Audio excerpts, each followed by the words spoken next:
Terkait dengan materi kita kali ini, Bapak Ibu, lingkungan bisnis internal. Nah, di sini ada beberapa kaitan yang bisa menjadi penyempurna dari materi kita sebelumnya. Nah, dari lingkungan bisnis ini sendiri bisa kita maknai bersama sebagai sebuah sudut pandang analisa yang dihadapkan bagi sebuah organisasi, bisnis ataupun usaha yang sedang kita jalankan, dan pada materi kali ini memiliki sebuah urgensi ketika materi ini juga sebagai bahan pertimbangan dalam pengambilan keputusan bisnis, baik itu dari segi usaha, perusahaan yang sedang kita jalankan, atau mungkin dari keputusan-keputusan yang harus diambil dalam waktu yang cepat dan tepat. Maka dari itu, dalam aktivitas kesehatan sebuah bisnis atau organisasi, Bapak Ibu, nah hal ini menjadi jantung pertahanan utama ya bagi usaha yang sedang kita jalankan. Dari lingkungan internal ini sendiri mencakup interaksi dengan lingkungan kerja, ataupun dalam lingkungan kerja itu kita membentuk sebuah tim, divisi, departemen yang mungkin dalam kondisi baik, bahagia, atau mungkin saat lelah dan lain sebagainya, kita tetap harus melakukan pendekatan-pendekatan seiring dengan kondisi yang sedang kita alami. Nah, hal ini termasuk hubungannya dengan pelanggan, supplier, serikat dagang, mitra kerja, atau mungkin pemegang saham yang lain ya, pada bidang usaha kita.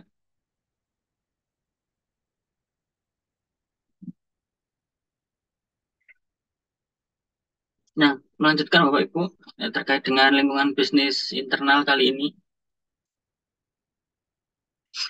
yang menjadi fokus utama kali ini, kita akan melihat bagaimana lingkungan bisnis ini dapat berperan dalam mempengaruhi penetapan strategi sebuah organisasi. Oleh karena itu, manajemen strategi juga memasukkan uh, uh, lingkungan internal sebagai fokus utama dalam materi yang akan kita pelajari.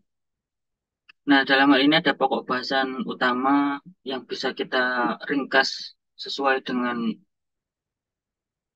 bahan ajar yang menjadi sumber rujukan ya, dalam kita melakukan pembelajaran perkuliahan, Bapak Ibu.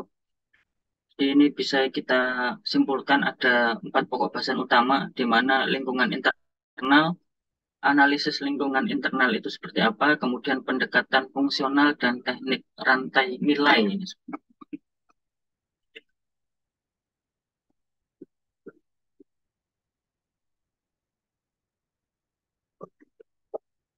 Nah, pada aspek-aspek yang sudah menjadi pokok bahasan utama kita, Bapak Ibu, di sini lingkungan organisasi, sebuah perusahaan, bisnis yang menjadi fokus kita dalam melakukan penelaahan terkait dengan lingkungan internalnya. Maka lingkungan organisasi, perusahaan atau bisnis tadi dapat dibedakan atas lingkungan internal ya, dan lingkungan eksternal seperti yang sudah kita pahami minggu lalu.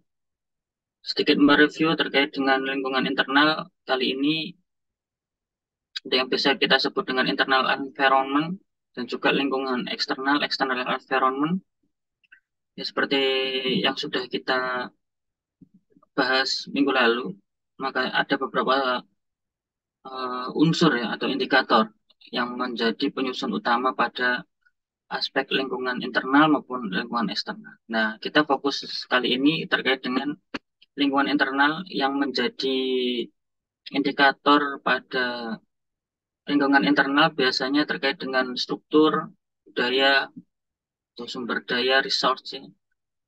Maka dari itu, dari ketiga apa ya, ketiga lini, struktur, budaya, sumber daya, perlu dilakukan analisis untuk mengetahui kekuatan dan kelemahan yang ada dalam perusahaan.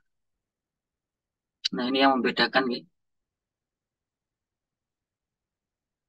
Jika lingkungan eksternal kemarin kita simpulkan akan mendapatkan sebuah hasil analisa berupa peluang dan tantangan, maka pada aspek internal akan kita ketahui hasil di mana kita mempunyai sebuah kekuatan dan kelemahan yang ada dalam perusahaan, bisnis, ataupun organisasi yang sedang kita jalankan.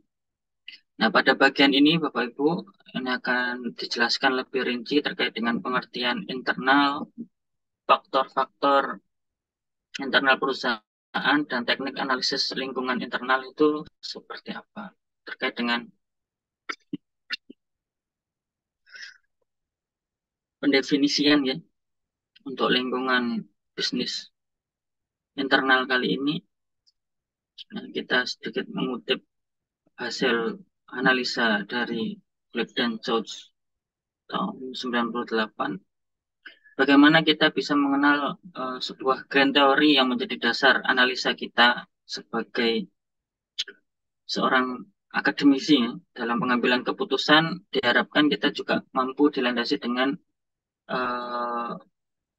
pengetahuan-pengetahuan akademik yang lebih kuat. Maka dari itu, biasanya dalam membuat sebuah keputusan, maka perlu adanya landasan akademik dari sebuah grand theory, yang harapannya grand theory ini merupakan hasil dari analisa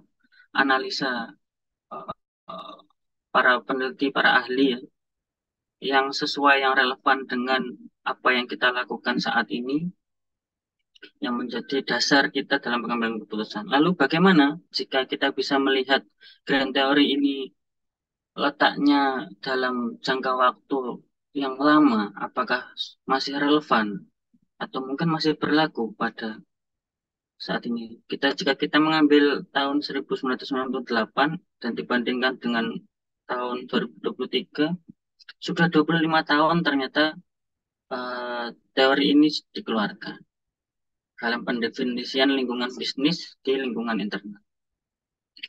Maka dari itu biasanya Bapak Ibu, grand teori kita ambil sebagai dasar utama kita dalam melihat kajian-kajian pada masa lampau.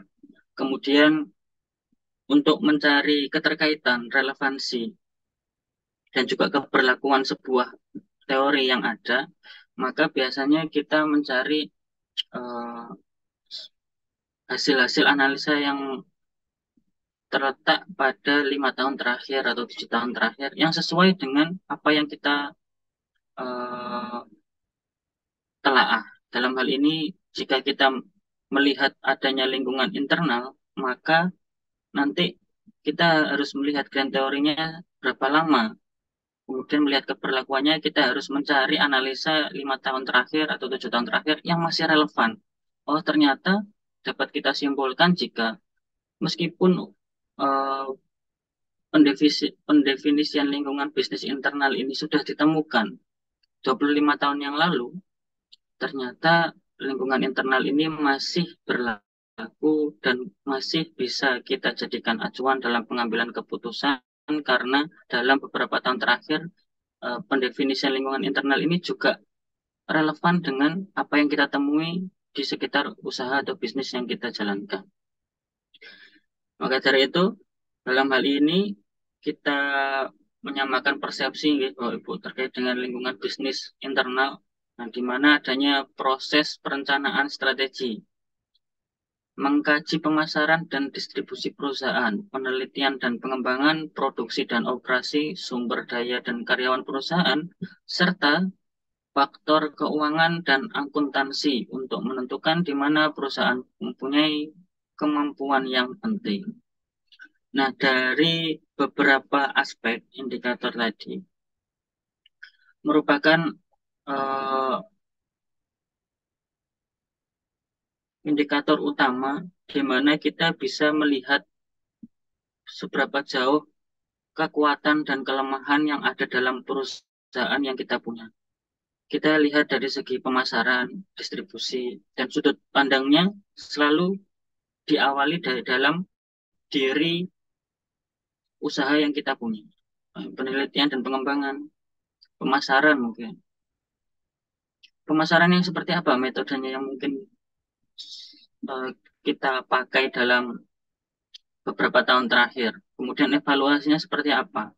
Oh, ternyata ada faktor eksternal seperti pada beberapa tahun yang lalu ada COVID misalkan. Kemudian ada kebijakan di mana seseorang itu tidak boleh atau dibatasi kegiatannya di luar rumah. Kemudian diharuskan untuk isolasi, kemudian melakukan kegiatan dalam ruang lingkup yang terbatas.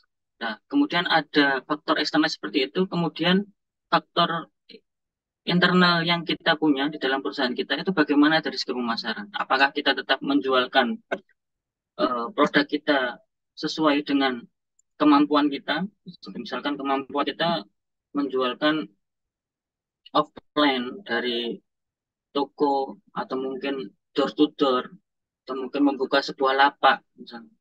Kemudian ada faktor eksternal seperti itu, ada kebijakan seperti itu.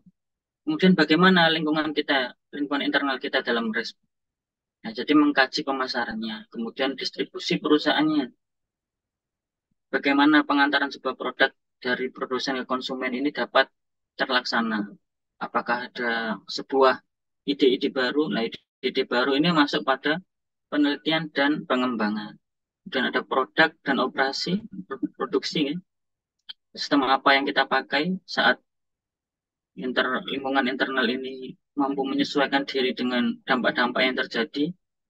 Kemudian sumber daya dan karyawan perusahaan ketika adanya kondisi yang tidak menentu, kemudian mengharuskan kita untuk melakukan penyusutan tenaga kerja dalam sebuah periode tertentu oleh perusahaan ataupun usaha yang kita punya misalnya. Kemudian bagaimana kita bisa mengoptimalisasi sumber daya yang tersisa dan juga tenaga kerja yang ada. Serta faktor keuangan dan akuntansi. Nah, kali ini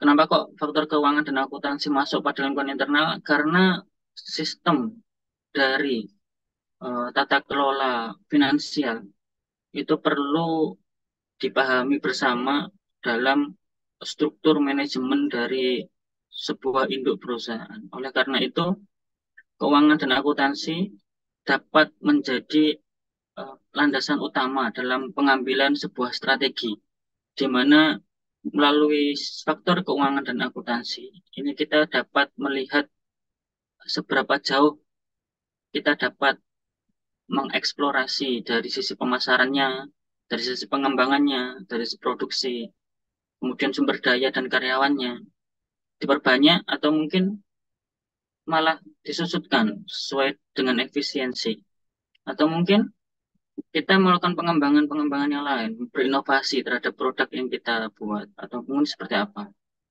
Nah, itu nanti faktor keuangan dan akuntansi memiliki keakuratan data dari segi pengeluaran dan pemasukan dan kemampuan daya beli sebuah bisnis atau perusahaan. Oleh karena itu, dalam hal ini Bapak Ibu, fungsinya adanya lingkungan internal ini adalah perusahaan dapat memanfaatkan peluang dengan cara yang paling efektif dan menangani ancaman di dalam lingkungan perusahaan atau bisnisnya.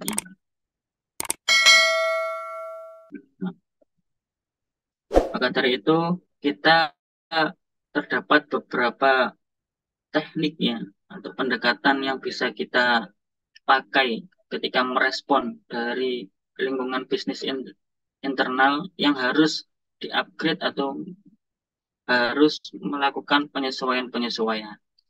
Nah, pada tahap ini Bapak Ibu, aspek-aspek lingkungan internal kali ini perusahaan atau usaha atau organisasi yang kita jalankan hendaknya diamati dan dilihat dari beberapa pendekatan-pendekatan seperti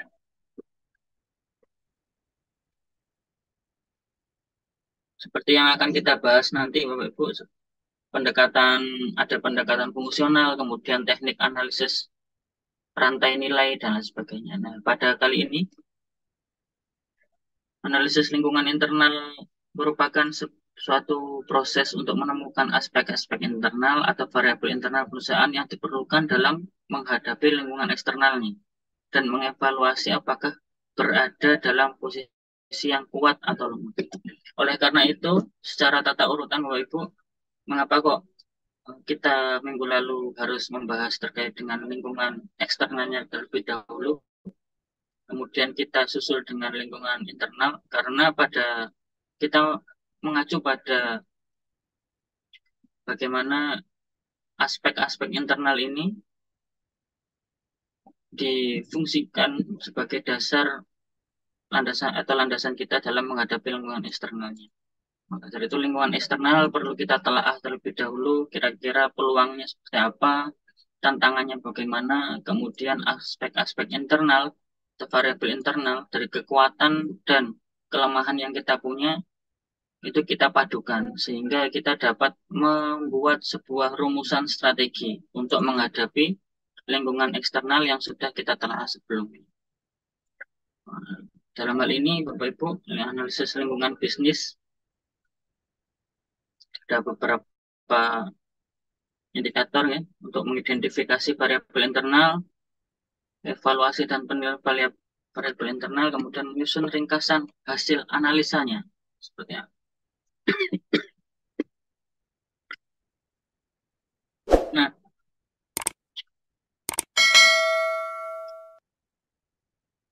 identifikasi variabel internal kali ini.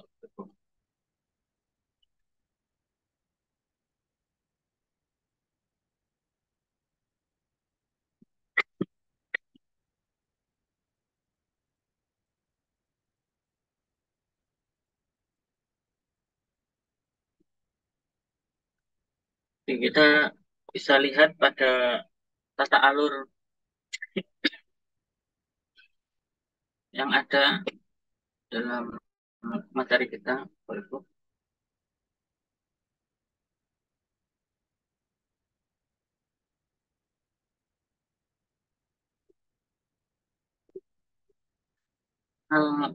Untuk identifikasi variabel internal. Nah, kali ini kita akan fokus pada bagaimana kita melakukan uh, evaluasi diri atau melihat bagian-bagian yang ada pada internal bisnis kita, yaitu kekuatan dan kelemahannya seperti apa. Jadi dalam tahap ini, langkah-langkah yang kita lihat sebagai identifikasi variabel internal. Nah, di sini kita akan menemukan variabel yang perlu dianalisis. Nah, kajian terhadap variabel tersebut bisa dilihat pada misalkan hasil kajiannya, informasi tentang kekuatan dan kelemahan perusahaan yang akan membentuk sebuah strategic advantage profile dari perusahaan. Jadi membentuk sebuah profil keunggulan yang dimiliki oleh sebuah perusahaan. Terkait dengan strategic advantage profile ya,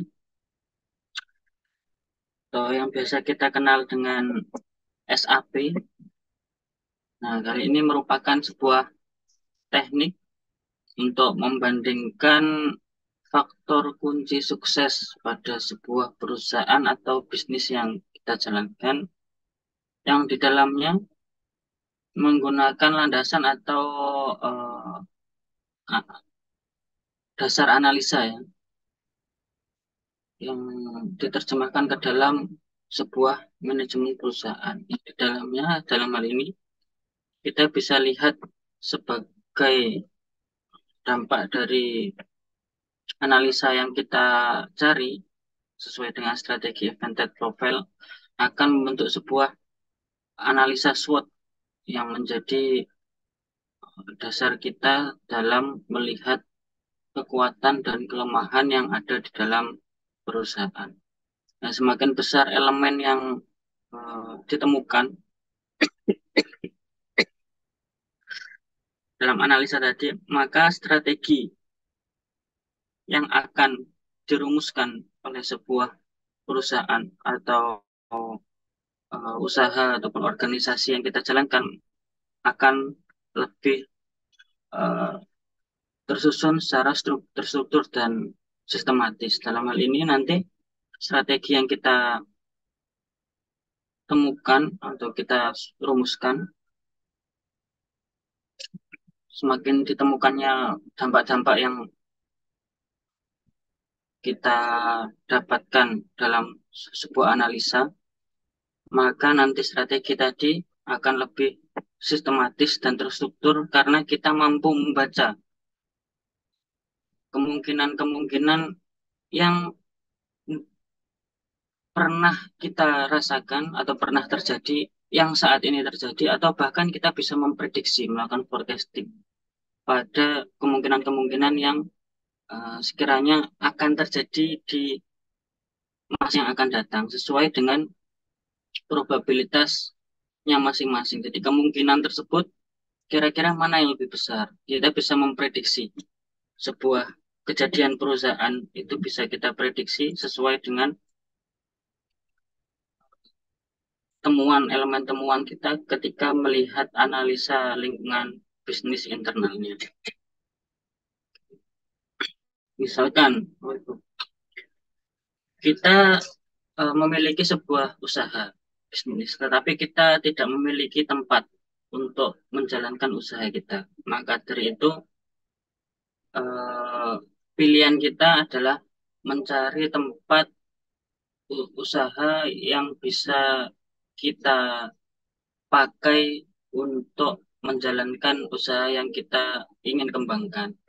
Nah, sedangkan pilihannya adalah ini membeli tempat untuk usaha atau menyewa. Nah, pilihannya. Kemudian ternyata ketika kita membeli, kita lemah karena kita tidak memiliki kekuatan finansial yang besar. Dalam hal ini tadi ada faktor keuangan dan akuntansi. Kita tidak memiliki kekuatan finansial yang tinggi.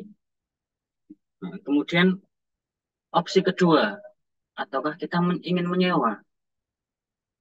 Nah, ketika menyewa, maka analisanya dari kekuatan dari diri kita yang ada dalam bisnis yang kita jalankan, dari segi keuangan dan akuntansi mungkin masih bisa kita usahakan. Sehingga keputusan kita adalah memilih opsi yang kedua, yaitu menyewa tempat untuk menjalankan usaha kita. Tetapi ternyata karena kita menggunakan analisis lingkungan bisnis internal, variabelnya yang sudah kita temukan tadi, kekuatan dan kelemahan, nah kita akan memunculkan strategi advantage profile dilihat dari ketika kita memutuskan untuk menyewa tempat, maka ada kemungkinan jika tempat yang kita sewa, yang pertama, tempat yang kita sewa, tempatnya itu mendukung usaha yang kita jalankan atau tidak. Dari segi strategisnya atau ramai, atau mungkin ada faktor pelanggan itu bisa lebih tertarik itu dari sudut-sudut pandang tertentu. Kemudian yang kedua, ternyata analisanya ditemukan saat kita menyewa, misalkan 1 tahun menyewa. Kemudian di tahun kedua, ada kemungkinan jika uang sewanya akan ditambah.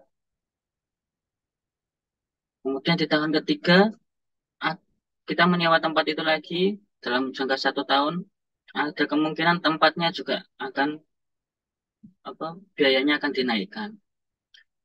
Setiap tahun ada kemungkinan jika ketika waktu sewa kita mendekati habis, maka secara peluangnya, probabilitasnya lebih besar ketika biayanya akan lebih besar. Lalu strategi apa yang kita uh, temukan atau kita rumuskan sebagai strategi advantage profile, di mana nanti kita bisa merumuskan sebuah strategi advantage profile di mana nanti kita akan mempromosikan secara besar-besaran di tahun pertama. Kita menyewa tempat tersebut, kita memperkenalkan usaha kita supaya dikenal terlebih dahulu. Kemudian kita mencari tempat yang strategis, meskipun nanti biayanya mahal, tetapi akan tertutup pada tahun-tahun berikutnya. Tetapi ternyata tahun berikutnya biayanya akan ditambah. Lalu strategi apa yang kita sasar?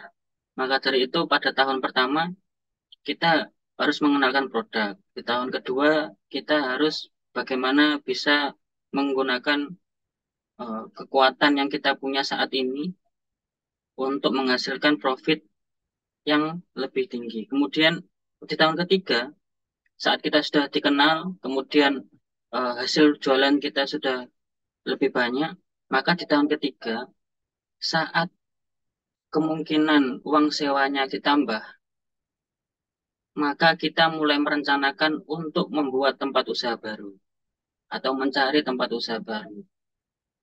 Dengan asumsi jika usaha tadi harus tidak menyewa lagi, harus menjadi milik kita sendiri. Maka dari itu dalam jangka waktu 3 tahun, kita sudah merumuskan kapan kita harus pindah dan kita harus punya tempat lain yang tidak lagi menyewa. Maka dari itu strategi advantage tadi didasarkan pada kekuatan dan kelemahan dari bisnis yang kita jalankan. Diawali dari pengambilan keputusan, kemampuan di dalam diri kita ketika kita mengambil dasar analisa dari faktor keuangan dan akuntansi atau secara finansial. Maka dari itu, Bapak Ibu, dalam hal ini nanti kita juga akan menemukan SAP ya, strategi advantage profile dari posisi perusahaan yang bisa dilihat dari uh, dominasi perusahaan kita atau usaha yang kita jalankan dengan para pesaing ya, posisi persaingan yang unggul. Kemudian bisa juga dari kekuatan usaha bisnis kita. Jadi ketika strategi tadi kita temukan, kita rumuskan, tahun pertama kita mengenalkan bisnis kita. Seberapa kenal, kita jadi tahu. Ternyata produk kita itu seberapa kenal. Kemudian lebih kenal mana produk atau bisnis yang kita jalankan dengan bisnis pesaingnya. Jadi di tahun pertama kita sudah berhasil meraba, cek ombak istilahnya. Seberapa kuat kita bisa memasuki pasar baru. Ketika kita memilih untuk menyewa tempat di daerah tertentu. Misalkan seperti itu. Dari segi dominasi dan keunggulan, kemudian eh, posisi perusahaan yang dilihat dari eh, favorable, jadi posisi persaingan yang aman, jadi lebih diprioritaskan oleh konsumen. Nah, dalam hal ini posisi ini biasanya perusahaan dapat bergerak dan bertindak tanpa membahayakan posisi jangka panjang. Dengan cukup aman sekalipun pesaing bertindak secara aktif. Jadi kita bisa tetap stay on that levelnya. Jadi tetap berada pada level yang kita inginkan. Dia dari apa biasanya? Bagaimana kita bisa tetap pada level yang kita targetkan? Kita biasanya ketika kita sudah mengenal, kemudian kita di tahun pertama tadi ya, kita sudah mengenalkan bisnis atau produk yang kita jualkan. Di tahun kedua, kita harus sebanyak-banyaknya bisa menjualkan produknya dengan kuantitasnya. Kemudian untuk tetap stay pada pasar, tetap eksis dalam pasar, kita harus melakukan inovasi atau pengembangan dari entah dari sisi produk atau dari sisi pemasarannya atau distribusinya. Kita harus ada pembaruan supaya kita bisa melihat daya tarik konsumen itu tidak lagi diminishing of return, jadi mengalami penurunan, pengembalian minat yang uh, yang dijalankan, atau mungkin merasa bosan, jenuh dengan produk yang itu-itu saja dalam jangka waktu yang lama. Maka dari itu, dari sisi pemasarannya, distribusinya, atau mungkin produknya perlu adanya pengembangan, atau mungkin ada inovasi baru yang bisa dijadikan sebuah strategi untuk perusahaan yang kita jalankan atau bisnis yang kita jalankan tetap bertahan pada tingkat yang sama dalam jangka waktu yang lebih lama. Favorable, entah kalau misalkan kita biasanya jualan offline, hanya bisa jualan offline, kita mulai kembangkan dengan jualan online, mungkin. Ya, dengan pengembangan online ada aspek-aspek yang juga kita perbarui. Misalkan ada Ketika offline mungkin kemasannya, produk dan kemasannya ya dikasih wadah itu sudah cukup, karena asumsinya pembeli, konsumen tadi akan membeli produk kita dan produk kita akan langsung dikonsumsi atau langsung dipakai. Tetapi kalau Halo Mbak, maaf Pak baru join Pak. nggih, Mangga. nggih mboten napa-napa, Pak. Monggo silakan dilanjutkan untuk menyimak. Oke, makasih Pak. Nah, seperti tadi ya, saat kita dulu terbiasa untuk menjualkan offline misalkan, nah maka dari itu asumsinya adalah produk yang kita jualkan biasanya akan langsung dikonsumsi oleh eh, pembeli. Maka dari itu konsumen tadi membeli barang, kalau makanan ya langsung dimakan, kalau baju ya langsung dicoba, atau mungkin langsung dipakai pada event-event tertentu. Nah, kalau mungkin kemasan-kemasan yang lain, produk yang lain, nah itu bisa jadi, kalau offline ya mungkin diwadahi seperti biasa. Tetapi saat pendekatan kita bergeser ke online, maka ada pembaruan seperti dari sisi kemasannya, kemudian dari sisi produknya dari bahannya mungkin yang lebih awet kalau makanan, karena perlu distribusi dalam jangka waktu yang lama. Misalkan dikirim berbeda kota perlu 3 hari, bagaimana caranya produk itu tetap segar, tetap eh, memiliki rasa yang sama dan lain sebagainya. Nah, strategi-strategi itu yang masuk pada posisi perusahaan favorable. Jadi posisi perusahaan di mana dia dalam level aman dalam persaingan. Jadi dia bisa tetap stay eksis dalam tingkatan tertentu meskipun ada pesaingnya yang aktif menawarkan barang di pasar. Bagaimana perusahaan atau bisnis tadi bisa eksis, bisa aktif dalam pasar? Ya dari pengembangan, inovasi, pembaruan sesuai dengan pendekatan dia kepada konsumennya. Biasanya jika dia melakukan pendekatan seperti melihat permintaan akan menciptakan penawarannya, biasanya dia akan menganalisis terlebih dahulu permintaan apa yang ada saat ini. Jadi konsumen itu pengennya barang yang kayak gimana, baru dia usahakan untuk dibuat, kemudian dijualkan. Biasanya itu akan lebih bertahan dalam persaingan yang ada di pasar.